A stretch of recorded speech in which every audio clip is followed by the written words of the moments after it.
Okay, greetings. This is our daily study of Pirkei Avot, Ethics of the Fathers, for those who have yard site for tonight, which is the 20th of Iyar.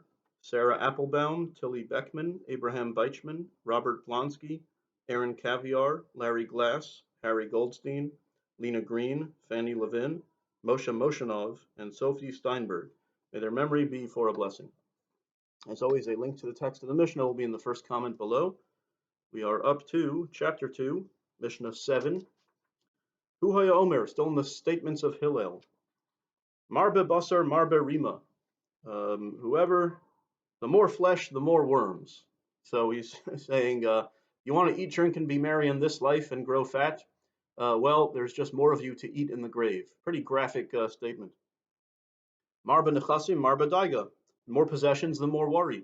It's funny, this is an expression in English too. More money, more problems. They point out there's a lot of universal wisdom in Pirkei Avos that also has English counterparts.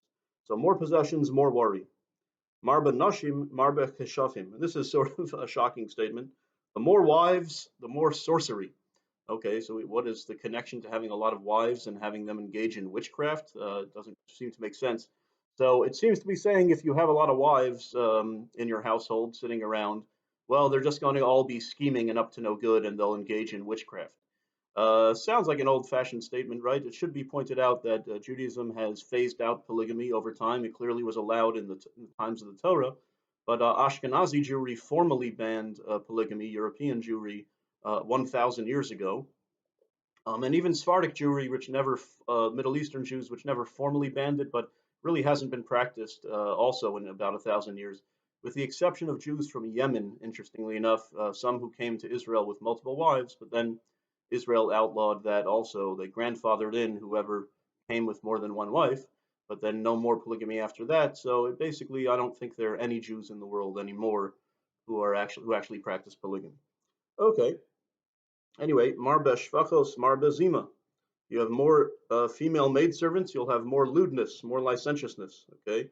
Marbe avadim, marbe gazel. If you have more male servants, you'll just have more theft. More people to have to watch out for that they're going to steal from you. So this is all a way of saying, material possessions are not what life's about. It'll just won't bring you happiness. It'll bring you bad things and worry.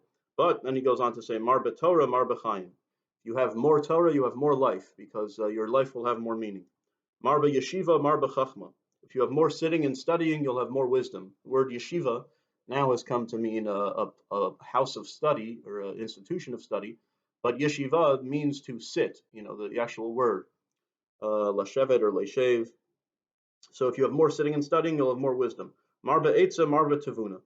If you have more counsel, you have more understanding. I mean, if you don't just rely on your own wisdom, if you seek counsel from others and you have that humility, you will gain more understanding from the insights of others. Marba tzedakah, marba shalom. If you increase charity, you increase peace. What is the connection between charity and peace? Well, the commentaries explain, the Kahati says, that when you give charity to someone, you build up a personal relationship with them. You create peace between you and them. Otherwise, the poor will hate and resent the rich, and there will be a war. We see this has happened. Inequality leads to violence, and you think of the communist movement, and the poor try to overthrow the rich. But if the rich do their part and try to show that they care about the poor, then you create peaceable relations, and that's good for all of society. Okay. And also, you could also say that charity leads to inner peace, right? You give charity, you can sleep at night, and you have inner peace. So there's a lot of interesting ways to explore the correlation between tzedakah and shalom, between charity and peace. Kana shem tov, kana la'atzmo. If you've acquired a good name, you've acquired that for yourself. He seems to be saying this is the only thing you could really own in life, right? If you have more possessions, you have more servants, whatever, those aren't really yours. They're fleeting. You might lose them. But if you acquired a good name, you really own that and you earned it, and that's yours. Now, of course, a good name can be lost too through your actions, but I think he's saying that's something that really belongs to you in a metaphysical way. And it even goes with you beyond the grave, right? At your eulogy, they'll talk about your good name. That is really what you take with you. And